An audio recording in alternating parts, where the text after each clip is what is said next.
Bonjour à toi et bienvenue sur Changer d'air. Je m'appelle Clément, je suis ingénieur et entrepreneur, mais surtout je me demande tous les jours ce que je vais bien faire de ma vie.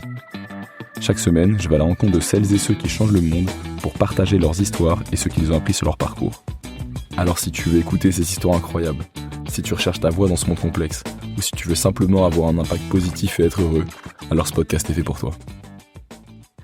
Avant de commencer cet épisode, j'aimerais vous remercier parce que vous êtes de plus en plus à écouter ce podcast. Merci aussi à ceux qui me font des retours, ça me donne vraiment beaucoup d'énergie et de motivation pour le continuer.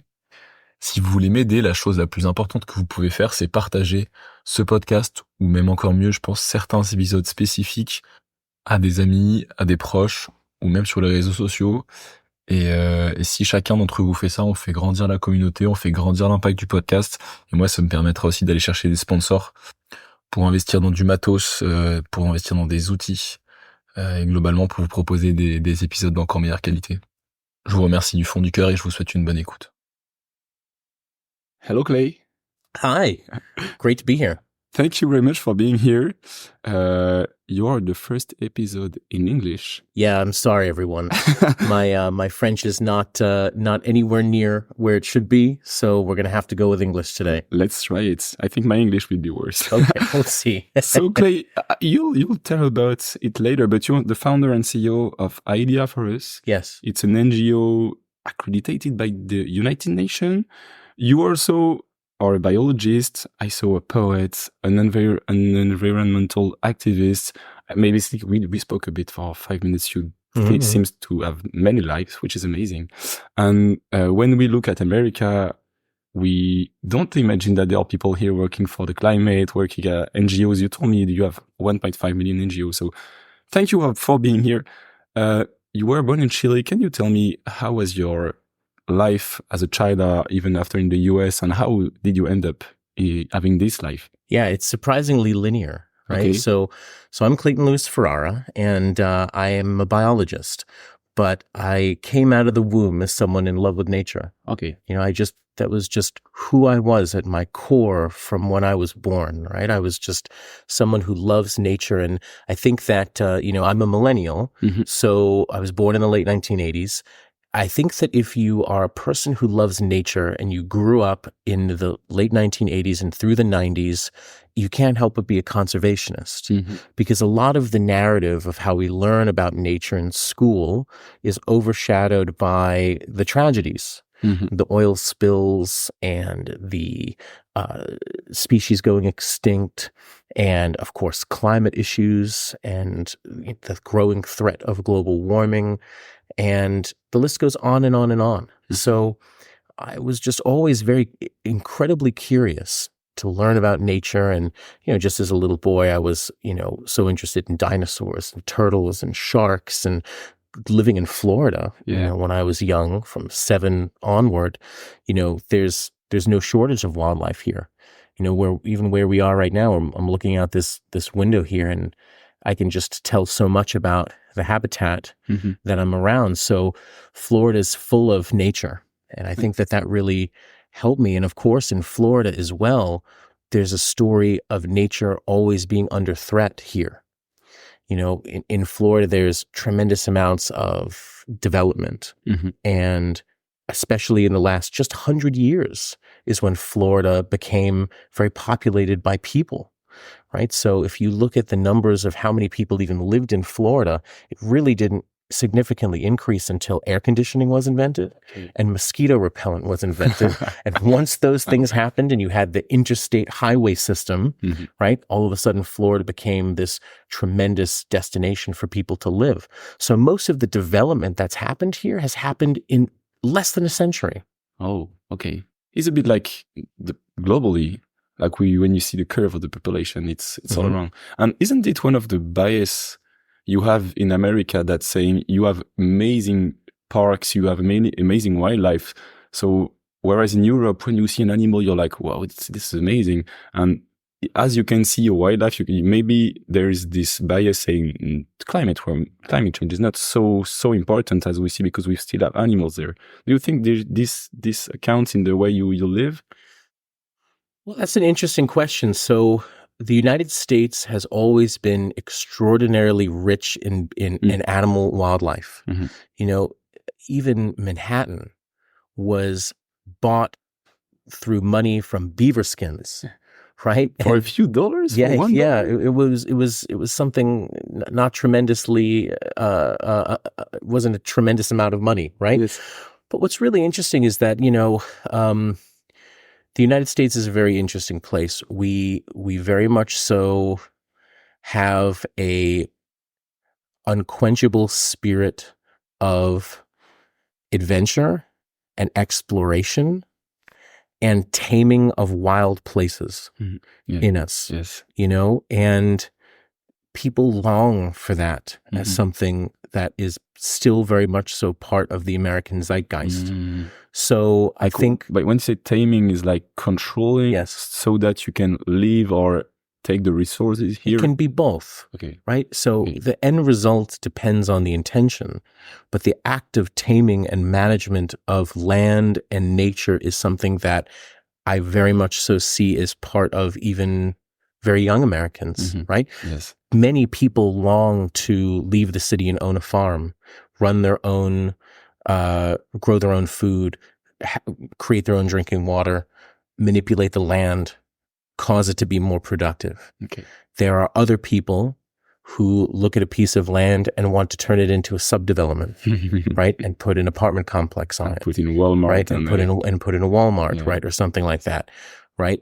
There are people who... What you just described is the way I would see as a caricature American people. I wouldn't imagine like that most of the people want to have a farm. But you're saying that there's both ways. It makes sense. Yeah, I mean, I would say that there are a lot of things that I think are quintessentially American that maybe aren't the most favorable things that have been forced upon us, right? So there's a lot of, you know, many people didn't choose to have the Walmart be built close to their neighborhood, right? But it was, and then it's convenient, and then they don't have a lot of money, and it's a source of cheap goods, right? And one can elevate their quality of life for not a lot of money. That's very tempting, right? That's a tempting. That's the way it works. Correct, right? It's kind of a very tempting thing for people to fall into, this kind of false aspect of convenience, right? But there's a big trade-off of those kinds of things, right? People become very separated from nature. They become, you know, just kind of devoid of that in their lives, right? And it can be a major problem. Yeah, I agree. It can be a major problem psychologically. It can be a major problem with depression. It can be a major problem for people's health, right? So a lot of the work that we do is about reconnecting people to nature, right? Nice. And giving them something constructive to do in an agreement, you know, with the earth to try to make things better. So this is what you do with Ideas for Us? Yeah, Ideas for Us is a nonprofit organization, or what's called a 501c3, which refers to a tax code in the United States. Nonprofits are a fascinating thing. They're essentially businesses that are organized around a mission, and that mission becomes the most important kind of North Star for guiding the organization forward. In Ideas for Us, our mission is to develop ideas, fund action, and scale solutions that solve the world's most pressing environmental challenges. Oh, wow. So in these three aspects, so what we want to do is we want to develop ideas, right? Because most people in communities can think of things that would make their community better, but they often don't know the path to share those with other people. They don't know how to develop it into a plan. They don't know how to fund it, but they are full of ideas.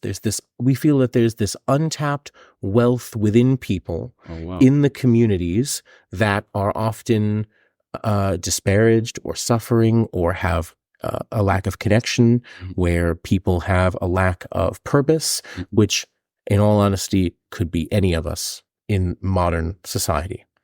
So we want to develop those ideas out of people, and then we want to fund the action, right? Because any plan should involve action. We're an environmental action organization. And that's one of the distinct differentiators between Ideas for Us and a lot of other nonprofits out there, is that we focus on environmental action as opposed to environmental advocacy.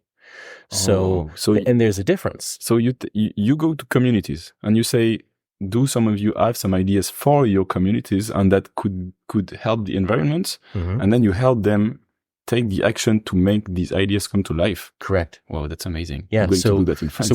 So we fund the action, right? And how do you fund it? Through fundraising. Okay. Right. So we're entirely self-fundraised. With foundation, of course. Foundations and individuals donating money and businesses that will donate money from government grants and from money through taxes that come to the state or to the federal government. If we have a idea that's good enough and will benefit the public, then we can pitch that and seek funding, right? So it's very active and never stops, right? So there's very much so an element of this constant heartbeat in the organization of searching for resources to power these programs. But the cool thing is that many of the programs, once we fund the action, right, then we want to scale the ones that are solutions, right, and bring them new places. And what was really exciting was early on in the organization, when we started to spread internationally, we started to see that these solutions can work in many different places. And something that people come up with in Florida could be brought to Nepal. Something in Nepal could be brought to Liberia. Something in Liberia could go to Romania, right? And we can have this kind of sharing of solutions. Wow. So it's interesting. Our mission has nothing to do with wanting ideas for us to be in every college in the United States or every community or any of those things. It's not even about helping people live more sustainably. It's mainly about the development, funding, and scaling of the idea itself to solve a distinct problem in sustainability. I'm sure many of your listeners know this already, but sustainability is three things overlapping. The first thing that it is the environment, of course, right? That's kind of the easy one there. The second thing is that it's the economy as well, and an economic aspect, right? So environment, economic. And the third thing is social. Wow. Right? So social, environmental, and economic. That's interesting. Those three things together is essentially what sustainable development is. Okay. So if I wanted to do a project where I maybe... do you have some examples of ideas on projects? For sure, of course. So one of our flagship programs that we created, we brought people together in a community to talk about food deserts. And this is probably, you all know how to eat in France, that's for sure. So the idea of a food desert might be very scary to your listeners. But what happens in the United States is that we are a very car-centric society.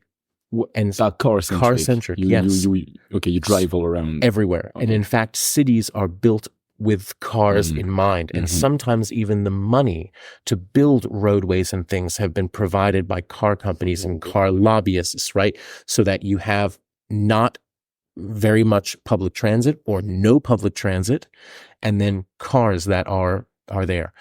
Well, many cities and the way that they're built, especially in poor neighborhoods, those neighborhoods are far from supermarkets. Okay. And they're far from places where people have access to fresh food. So the only food that you have around is fast food, gas stations, highly processed, highly chemical-filled foods. You cannot buy fruit, basically. Correct. Exactly. Right. And if you can, it's an apple covered in wax that was picked months ago with no nutrients in it and, just not something anyone would want to eat anyway. All right. Right. So that's called a food desert. Okay. And we were talking about this with a group of citizens that we brought together, intergenerational, interdisciplinary people from 70 all the way to, under 10, right? And get them all in a room and talk to them about the problem. And what we were challenging them to do was to come up with some solutions around how do you address food deserts? And what's the problem with our food system in the United States? We are at the end of very long supply chains for the most part in the United States, right? Food grown on one side of the continent is then shipped to the other side of the continent. Transformed in another way. So much, in fact, that there's a 10-to-1 energy calorie difference. So what that means is that for every 10 energy calories that go into the production of the food, the gas in the tractor, the plowing of the field, the harvesting of the food, the flying it across the country, then you in your car driving to the supermarket to go pick up the food, to come back to your house, to turn on your oven with electricity from the coal-fired power plant, and then the cooking of the food that's finally there. For every 1 calorie that's edible, for every 1 calorie that you eat, there's 10 energy calories that went into creating it. Wow. Right? So we're at the end of these long supply chains. Do you know the data in Europe or the I don't. comparison? I don't. I will look it up. Yeah. I will look it up for the listeners. Certainly. So what is often said is that your average plate of food in the United States has traveled 1,000 miles collectively. When you add in the distance of all the ingredients, right, that it's traveled about 1,000 miles to get to your plate from wherever it was grown. So this is a problem. This is a problem. We also talked about how people just need excuses to come together in the community and do something as a group, get to know one another. Right? There's a tremendous amount of isolation in the United States that's only been made worse with social media, right?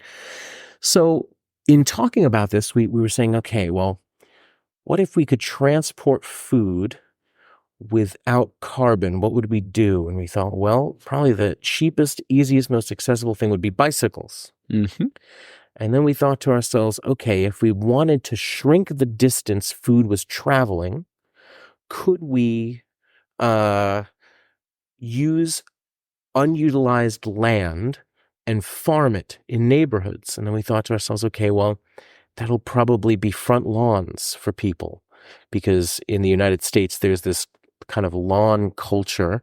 Again, I don't think anyone necessarily asked for it. It's just kind of generationally forced upon us, right? But the lawn is like the green, correct, yes, in front of your house, and so everyone has beautiful lawn, yes, and with no biodiversity. Correct, and in many cases they're forced to. All right. To where if you don't take care of your lawn and maintain it, they can even charge you hundreds of dollars a month. Oh wow! Right, just to take care of your lawn, just to punish you for not taking care of it.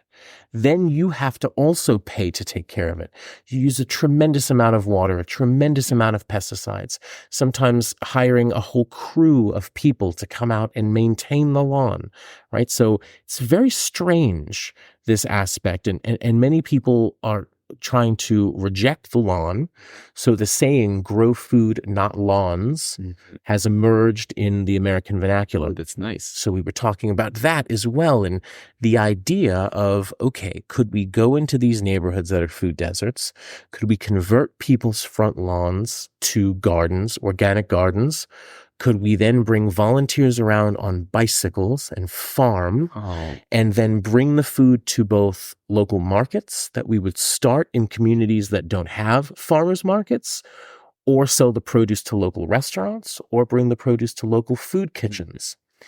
And in the food desert. In the food desert, yes, all of this in the food desert. Right. So what happened was we created a program called Fleet Farming, fleet meaning a fleet of bicycles, and lo and behold, we had we developed an idea, right? We funded the action project. The project was successful, so it kind of evolved into a program. And then that program proved successful, and we kind of designated it as a real solution that could then be scaled, right, and grown. So it has an environmental impact, it has a social impact, it has an economic impact, right? And in many cases, we were selling a lot of produce, right, to farmers markets, to restaurants, to soup kitchens, and all of these types of things like that. So you engage people to work.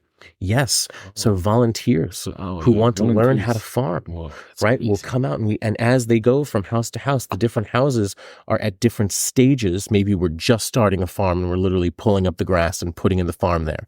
Maybe another one is how to weed, using various tools. Another one is maybe talking about organic pest management and how to use ladybugs or praying mantises or neem oil or all these types of things to properly manage a garden, right? So these volunteers just spending an afternoon on a bicycle can ride from home to home in a residential neighborhood and learn all of these aspects about organic farming. That's crazy. So it became an educational aspect as well, along with the economic benefit, the social benefit, and the environmental benefit. So to us, that is a great example of exactly what Ideas for Us does as an organization. We come into these communities, we have these important discussions to educate people about things that they may not know about. Then we fund the resulting project. If it works, it goes from a project into a program.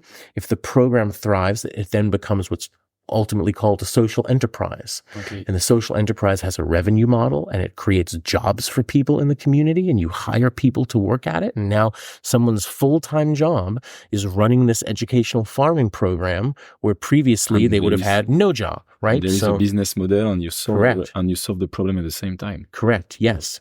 So that's how we think about doing things at Ideas for Us, and why we exist as an organization. And this is just one of the many projects you do. Yeah, we have a lot. So we have 5 focus areas: energy, water, food, waste, and ecology.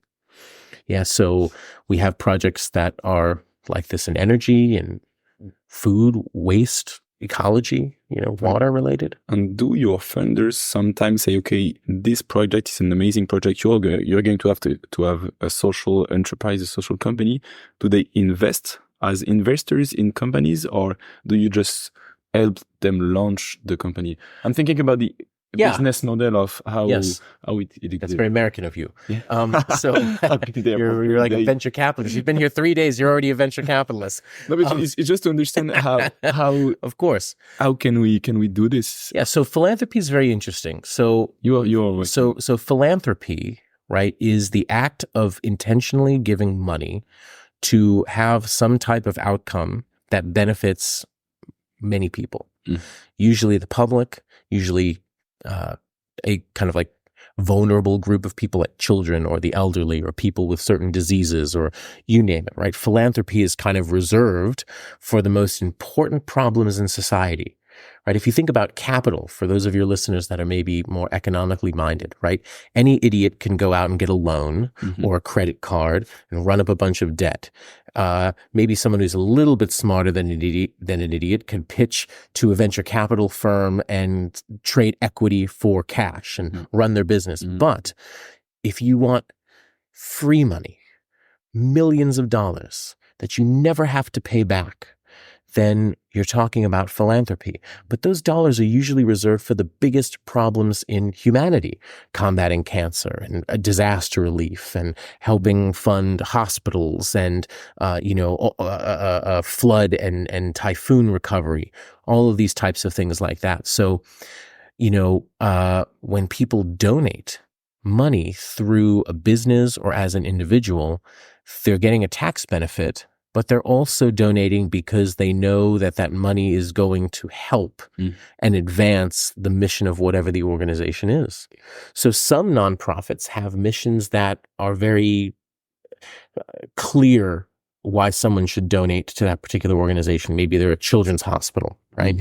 And they provide care for kids, whether the kid's family can afford it or not. Very clear and very easy of why someone would want to donate to an organization like that. Other nonprofits could have much different goals, right? A nonprofit could exist to protect a patch of trees somewhere, want to turn it into a nature preserve, and they have to then make the argument as to why that's so important. So it's certainly not easy, but a lot of money does flow through philanthropy, a tremendous amount of money, in fact. So much that there's over 1 million nonprofits in the United States. Most of them are quite small, but they are a powerhouse that is doing a lot of good in the community, at least the well-run nonprofits. That's amazing. How did you start Idea for Us?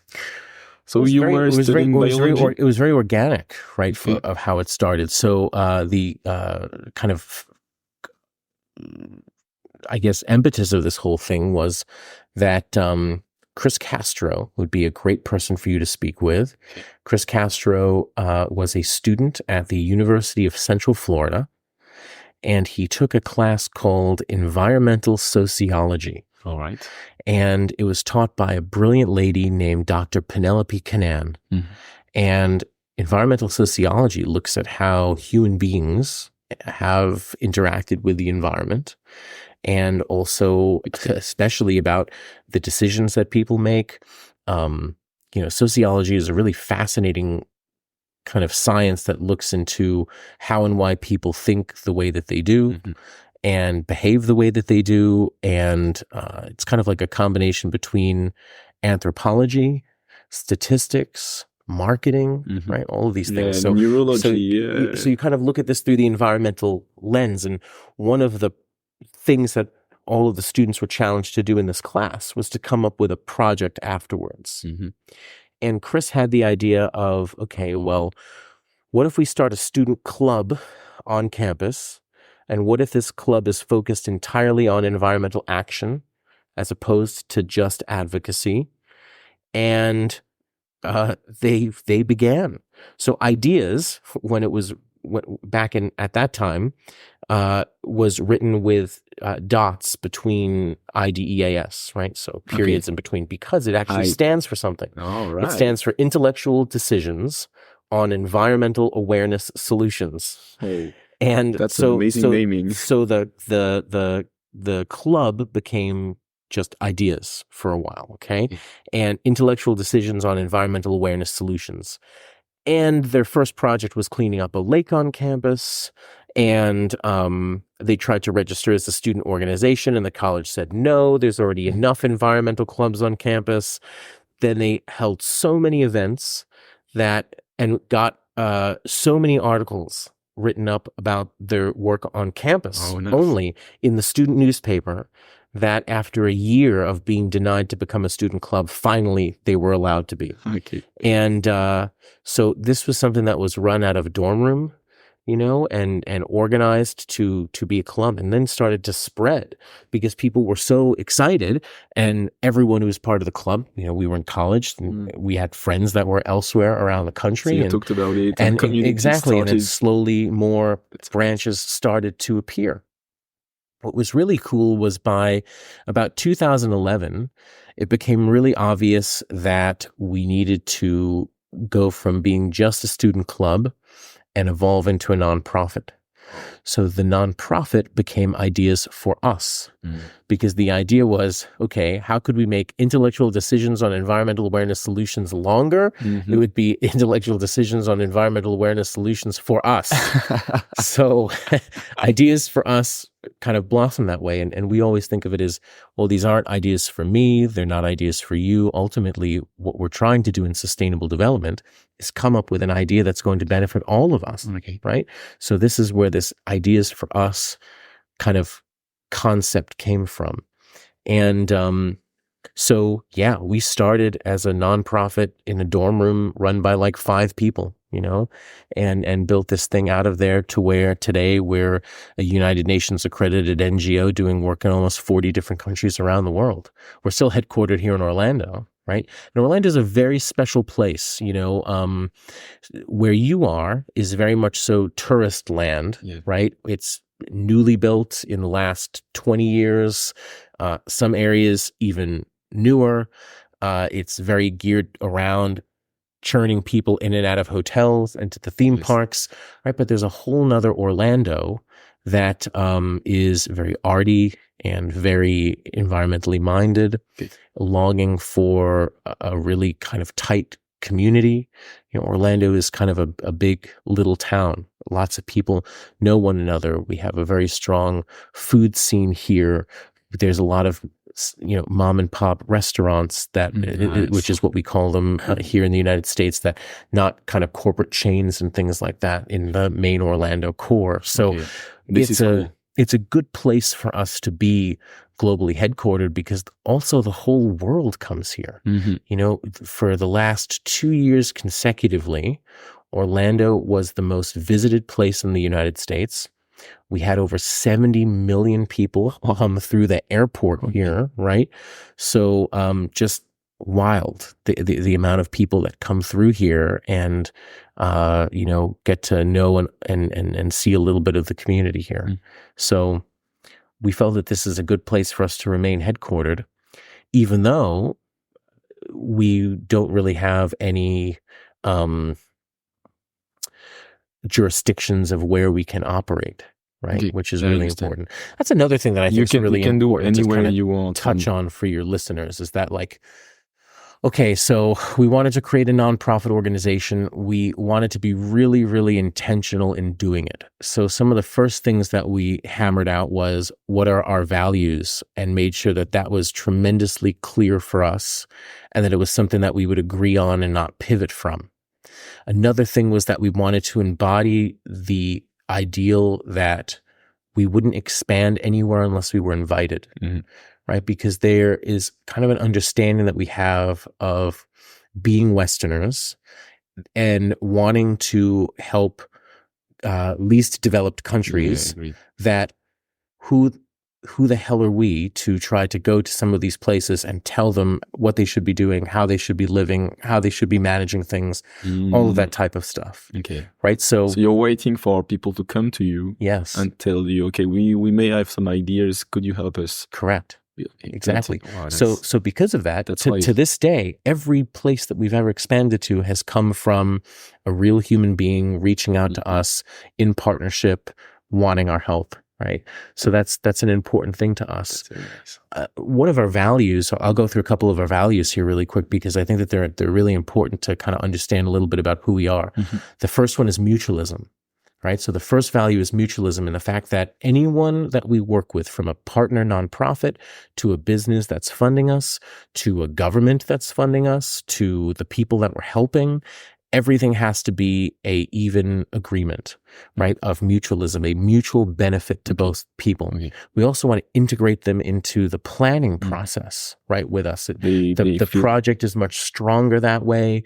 We have much more intersectionality, rich, projects where, many players in the community are communicating with one another, and maybe schools are integrated into it, and maybe community centers and local businesses and locally elected officials and neighborhood watch groups and other clubs and chambers of commerce, right? And all of these things, we want to integrate things to kind of overlay on one another to make a very strong structure. So that's mutualism. That's very important to us. Another value of ideas for us is optimism, because there is so much doom and gloom and negative news out there about the environment that we just really couldn't take it anymore. We wanted to create this organization because we had to do something. So I was telling you about this earlier, like when you told me about the church lands, and when you tell me about this project, I think we should hear about this more, because indeed there are problems, and I have some question for you. But once you hear that some people are working on some solutions, wow, it gives you hope, it gives you energy. Of course. So that's it's inspiring. Optimism. Yeah, right? That's inspiring. It's inspiring, and it's inspiring to do something. Not to say, no one cares. Yeah. People care. Yeah, of course, people care. And not only do people care, but people are accomplishing extraordinary things, and they should be recognized for it and helped. Mm-hmm. And I think that one of the great things about a nonprofit organization is, for anyone that's part of one or works for one, right, you kind of stand for something greater than yourself. There's a purpose behind you and your actions and who you are as a person, how you navigate yourself in the world. I think that's an important part. Being human is about. Yeah, for sure. At the end of your life, you've noted that you just, whoa. Yeah. It's definitely part of being a fulfilled person, yes. Right? And feeling that that what you're doing in your life has a purpose, and that it's a benevolent one in helping others, right? That's super important. Another value of ideas for us is resilience. And resilience is really important because many people talk about sustainability, but sustainability is really just the bare minimum. What you're really wanting to do is to, through sustainable development, to create resilient communities, right? So you want something that's economically and environmentally and socially strong, yes, right, as a community. You don't want to resolve the problem for a few years. You want it to be resolved for a long time. Yeah, and I mean, maybe the problem's there because people don't understand it. I mean, so many of these things are just tremendously complex. So many of them have are the result of mismanagement or non-attentiveness for sometimes decades, and there's an element of just the status quo in a lot of things, so that's definitely a part of it for sure. Okay. Another value of ideas for us is diversity, and we don't necessarily mean diversity of people, but more so diversity of ideas. Okay. And we go out of our way to find people who don't agree with us and to talk to them. So for a while there, we did an event called Drink Beer, Talk Climate. Oh, nice. Where we would basically go to local pubs with a PA system and a microphone, and we would invite climate deniers to come out and drink with us and get on the microphone and ask us whatever they wanted. Okay. Right? And it was great because when would they ever have... Can I find what you just said? Can I share the link on the... Yeah, of course. Yeah. So we did this program and it's not trademarked or anything. We just came up with the name of it. So anyone can do this wherever they are in the world as an ideas project. And, you just drink beer, talk climate, and we invite people out like, hey, come on out, have a beer. We're at this pub and, we'll have a microphone and a PA. Let's do an AMA. Ask me anything about climate, sustainability, nature, all of these things, right? That's amazing. It's a great, we always viewed it as kind of like a public service, right? To where when else would people who are at least open to want to talk about these things have this kind of dialogue, right? So that's a really, really important thing. Have you seen a change in the way people see the environment, the climate around you? Like, has it evolved in the last few years, in the last 15 years, or back when we started doing this in 2008, we used to say that talking about sustainability, especially on college campuses and to businesses, it felt like selling computers in the 80s. Okay. To where we would be like, just for the listeners, people just don't understand or don't care about what you're saying. Correct. Am I right? Okay. Yeah, exactly. Right. To where we're like, trust us, this sustainability thing is going to be really big and this is important. You should care about this stuff. Trust us. Yeah. Well, blah, I blah, need to make more money and this isn't... Or whatever it is, right? Or a college, for instance, wouldn't care about being net zero. Yes. Or it wouldn't care about solar on its campus. Or it wouldn't care about having... I have low, cheap energy. Why would I do anything? Correct, right? Or they may not care about improving their HVAC system for the energy efficiency of it, right? Because that just wasn't a concern, right? So lo and behold, right? Fast forward now 16 years later, right? And in the United States, most college campuses have a sustainability director now. Okay. And the sustainability director is integrated into every department of the college. And they're looking at the sustainability of, the different departments and the upkeep of the college. And they're converting even lawn care stuff to electric instead of gas powered. And right, all of this kind of stuff is normalized now. Okay. But back in 2008, it wasn't. Right. So there's definitely been a change for sure. Climate, unfortunately, because the climate issue is so intertwined with money and the production of fossil fuels, and the companies that produce fossil fuels are so wealthy and have always done a good job in buying politicians, that the climate, unfortunately, instead of being a supremely bipartisan thing in the United States, has been dragged in as this kind of pawn between political idealism. It's a politic, yeah. Right? It's become a political idealism. Yeah. It's very unfortunate because what should really happen is it's fine for political parties to fight one another. I mean, whatever, that's what's going to happen. We have to have this discourse or we'll kill each other, right? So it's important to have that kind of communication, but there should be things that are understood as not being included in this kind of tug of war game, right? So I always say it's like smoking is bad for your health. Correct. Everyone agrees on that. And correct. We should have the same thing. Correct. Right. You don't have the same thing. Which is probably quite controversial in France, getting people to stop smoking. Oh, yes. But we know it's bad for us, though. Yeah, but of course. No one is denying it. And here, and even sometimes in France, people are denying climate because it's better for the politics, which I agree with you. It's just crazy. It's very strange, right? So I always say that like things to do with health, things to do with kids, things to do with the environment should always be bipartisan, right? You see have you seen the flood in Spain? And like, it's horrible. And you see at the same time people speaking, telling that, and the moment after saying, "Oh, that's good. We have more fossil fuels, and we don't care about the carbon footprints here." So you say we've come a long way. Mm-hmm. It's better, but I think maybe the main challenge would be the net zero. How do you have hope in that? How can you believe, like in the US, I was speaking with a guy yesterday, and I was saying, okay, in France, some people just try to reduce the planes, reduce their emission, but it doesn't seem to exist here. Or does it? Or is it possible even just to live in the US without taking plane? How do you have hope in this? Sure. In this challenge? Sure. So, so for starters, not only do I have hope, but I have a tremendous amount of hope. Okay. I would say that I have really a tremendous amount of certainty, in fact. Okay. And the reason is because we have had enough changes in technology that the perspective now is about driving down cost. Mm-hmm. And so many of cost of the environmental good, cost of everything. Okay. Right. So people, I think, especially after this recent inflation spike that we felt in the United States post-COVID, right? Most people did post-COVID, right? There's this kind of new focus on reforming things in society to be cheaper. Mm-hmm.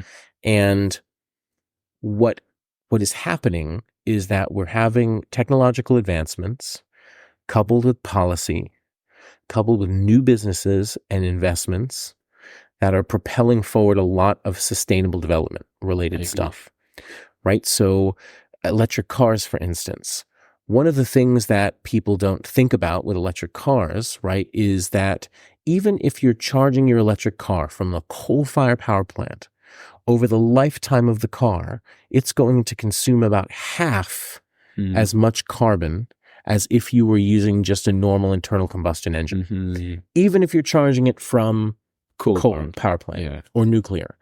Now imagine if you were charging it through fully renewable energy, geothermal, solar, wind, tidal, right? Any of these types of things. Then now you're having an even greater carbon saving. Okay, so in the long term, I agree. We should be able to go to net zero, but I mean, in the next few years, like when we see the curves, how do you feel? How do you see every year I see again? Okay, so the global emission of this, and so we are aiming at +1, +2, +3 degrees, and about biodiversity, about the animal just dying. So how do you feel? How do you feel about that? Well, I mean, I would say that my perspective as a biologist, right, is one that's kind of steeped in reality. And the reality of the situation is that it's pretty grim, right, for a lot of species out there. It has always, unfortunately, been grim for nature because nature has transformed tremendously over the life span of the planet, right? We are talking about a very small amount of time that human beings have been, operating at a level to where we're able to change the climate of the planet, right? 100 years old, it's right. So the Industrial Revolution, right, started in Iron Bridge in like 1760 or something like that, right? So, not a tremendous amount of time, to say the least, and we've been able to transform the entire planet. It was really interesting. I was listening to this kind of discussion on the radio. We have National Public Radio here, NPR, and they were talking about what is the most impactful invention ever. Like, and some people were like, vaccines, and that was that's a high one, right? That's for writing, right? Of course, right? These are huge things. But they were saying that what changed the world in an unbelievable way was the invention of the steam engine. Yes, and that before the steam engine, the work in a physics term that we could do was limited by our muscles. Yeah. or the muscles of a draft animal, like an ox or something like that, right? Pulling something, right? And for the first time, the steam engine allowed work to be done escaping something that was alive. It was a machine that was doing it, right? So this allowed us to move things and manipulate things and transport things in a way that we had never been able to do before. And that was a tremendous change to how we were able to transform the planet physically, right, in doing things. So, I think that the reality of the situation is that we are going to face a lot of really difficult things this century. And it will probably not be tremendously rosy. However, if we are not fools, I think that we will emerge better on the other side of this. That's the hope. But if you look at the 20th century as an example, right, certainly a very heavy cost paid in order to kind of push things forward in the way that we have, right? And I think it's extra scary because the main difference between the 20th century and the 21st century is that, unfortunately, nuclear weapons have always existed in the 21st century, where they did not exist for half of the 20th century. And then after they were invented, for the other half of the 20th century, they essentially held the world hostage through the Cold War, right? So, the stakes in our ability to blow ourselves to smithereens, right, is much higher, right? So there's a lot of threats, existential and real, that are here for sure. But that doesn't mean that we shouldn't do anything. And it doesn't mean that we should lose hope in things, because if anything, I think that this is why education to young people is so tremendously important. I think that this is why change the way they consume, the way they see the life. Exactly. And I think that in the United States, we're definitely in an interesting time in our country right now. But we've certainly seen. I mean, man, there's just a lot of things that have come into play to make the world the way that we're experiencing in the 21st century right now, right? We had the feminist movement integrating women into the workforce. We had now the rise of technology, which replaced so many jobs with the technology. Now we have AI on the horizon, right? We had the first wave environmental movement that created the national park system in the United States, the second wave environmental movement of the 1960s that created the Endangered Species Act and the Clean Water Act and the Clean Air Act, and inspired many other places around the world to create those same kinds of systems and considerations as well. People really have no idea how polluted the air and water of the United States was pre-Clean Air and Clean Water Act. Okay, so this is progress. So do you see a change in the young people way of seeing the life? In France, there is these huge meaning things, like people don't want to consume anymore. They say, we've been told that to be happy, we have to have a car, we have to buy this, we have to consume a lot. And so there is, I don't know exactly how big it is, but there is some real change in the view of the life we want to live. Do you see something like that in the US?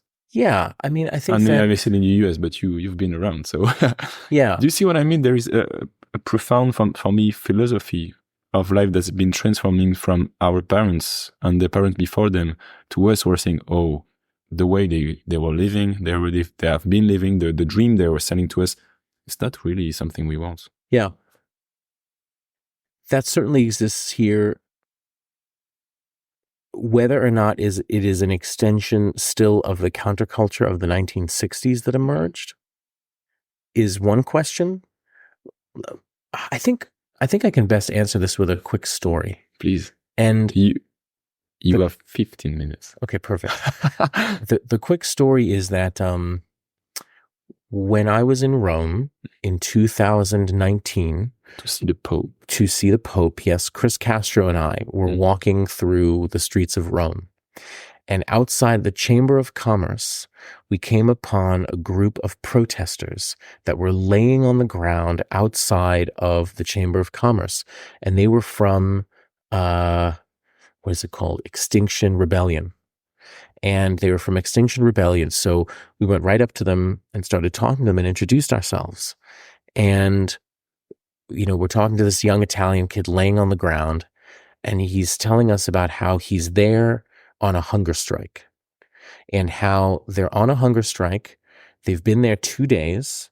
They're trying to combat the sixth great extinction, right? That we all know is existing and underway. And we just had this conversation with him, and we very much so listened. We wanted to listen to what he thinks. We wanted to listen to why he's there. We wanted to listen to what they're hoping to accomplish. Okay. So it was 10 years ago, approximately. This was 2019.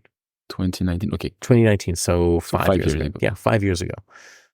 What was really interesting was we were kind of struck by this as it was like seeing a different, if we had taken a different path in sustainability. Because for instance, like for you both, the founders of correct, of Ideas First, you say. What was so striking to us about this was that, in the work that we do with Ideas for Us, we're creating plans for action projects around the world. In Chris's work at that time, he was sustainable director for the whole city of Orlando. Oh, wow. So he's creating policy and mandates and ordinances. He's bringing in millions and millions of dollars in investments to build more electric vehicle charging stations, put up more solar arrays, to have buildings be more energy efficient, saving tonnage of carbon, right? We're coming in and we're fighting for no styrofoam or reusable or single-use plastics in all city buildings. We're looking at different finance tools for creating loans for the adoption of solar in rental properties called property assessed clean energy financing. And it's a financial tool that we were able to bring into the county and get set up there to spur solar investment. And we're doing all of these things. We're farming food deserts. And, it was like, for us, we're like, hey, everybody, we understand why you are doing this. We agree with you, but there is another way than laying in the street starving to try to prove that the sixth great extinction is happening. And what was so striking to us was we asked them, we said, well, what are your demands? What are you asking for the Chamber of Commerce to do? And they didn't know. Oh. Right? There was nothing that they were asking. It was more so, it almost felt like it was like an art project, but it wasn't. Sometimes this kind of action strikes me as, if you take as the nature speaking through humans saying, stop, just wanting to alert the Chamber of Commerce or the entrepreneurs or the company saying, like people throwing soup in the museum saying, please just see. Pay attention, exactly. Yeah. But I agree, you need, I think you need these guys. Like, you needed the feminist, the strong guy, like you needed the Malcolm X or Martin Luther King, like moving the lines strongly. Yes. And you need at the same time, it's real action. It is definitely coming from what I believe is a place of wanting to see change occur. Yeah. So as you said, it's the same thing for you. Yeah, it sprouts from, I think, the same place. But the path is very different. Right. And the outcomes are also very different. And what I worry about is that you want people to see sustainability as something that they can use to dream and to imagine a greater future and to inspire them. You don't want to see it as an authoritarian telling you can't do something or can't have something, because then we create this completely unnecessary divide, because there will unfortunately always be more people who don't understand this and haven't embraced sustainability as opposed to people who have. Right? So we have to find a way to to make people dream of sustainability. Actually. Yeah, absolutely. That's a very important piece of this. I completely agree. You can't change people's by just completely stopping anything. Yeah. I have a last question for you. Sure. How do you see, what kind of civilization do you see in like 500 years? How do you see us, humanity? That's a great question. Well, if we don't wipe ourselves out through nuclear war, then I think that we will have to adapt to a changing climate. Mm-hmm. I think that even if we could turn off all of the CO2 outgassing into the environment right now, we would still deal with a significant amount of global warming. We're also already seeing a tremendous impact from sea level rise, and people are going to have to change where they live, right? And especially, you know, if you look at where people tend to live, it's around the coast. Water. Of course, it's very, very coastal, right? Because before airplanes and before cars, that was how goods traveled, right? It was boats and shipping. You know, I think that 500 years from now is a really good question. Will we still have electricity? Will we still have technology, right? And the reason why I wonder that is because so many of what we think of as comforts of the modern world are very centralized. There's a power plant in the city, like Orlando here. There's a power plant called Stanton Energy Plant. And Stanton Energy Plant provides power for almost 1 million people, right? One building. If you were to blow it up, you would have people having no power throughout the entire city to almost, you know, millions and millions of people. So when you have structures like that, so centralized, it's hard to imagine it being around in 500 years. But if every single house was its own energy factory with solar on it and battery packs and was self-sustained, if instead of a dumb electrical grid, we had a smart microgrid, right, where your house can communicate with the electricity in your car, can communicate with the electricity in the roadway, can communicate with buildings that you're traveling to, right? And you have this kind of decentralization of the production of power. Well, if you decentralize the production of power, then what if you decentralize the production of food, like we were talking about with fleet farming, and instead of being at the end of a very long supply chain, what if everything was hyper-localized? And you had different neighborhoods that were producing these resources and goods, creating their own fresh water, handling their own waste, celebrating their own biodiversity that's unique, growing their own food, creating their own energy, right? Then I would say, imagine the world in 500 years looks and feels to me much better. Much more like communities. Huh? Yeah, because we're still all at the end of very, very long supply chains, and that makes it very vulnerable to suddenly go back to like it's 100 years ago overnight, just because you have no power, no internet, no refrigeration, and in the blink of an eye, you're back in 1890 again, you know, and having to deal with the world that way. And I don't think people are prepared in any way to go back there, right? So if we want progress and want to move forward, I think it'll be a combination of really intentional technology and hopefully the thought that goes into it, where we don't lose our humanity. I hope so. You know? So, but again, I think that's what sustainable development is about, right? As you said. The social aspect, the economic and the environmental. Thank you so much, Clay. Hey, it's been great talking to you. It's been really, really great. Absolutely. Merci à toi d'avoir écouté l'épisode jusqu'au bout. J'espère du fond du cœur que tu es plein d'énergie, que tu as le sourire et que tu repars avec des réponses et inspiré par notre invité. Bon, j'écoute aussi des podcasts et je sais qu'on a la flemme de le faire, mais ça prend vraiment moins d'1 minute. Alors si tu peux liker et t'abonner à Changer d'air, merci beaucoup. Ça lui donnera de la force et de la visibilité. D'ailleurs, si tu as des retours, des questions ou des idées, n'hésite vraiment pas à me les remettre en commentaire ou à me les envoyer par mail. L'adresse est dans la description. À la semaine prochaine!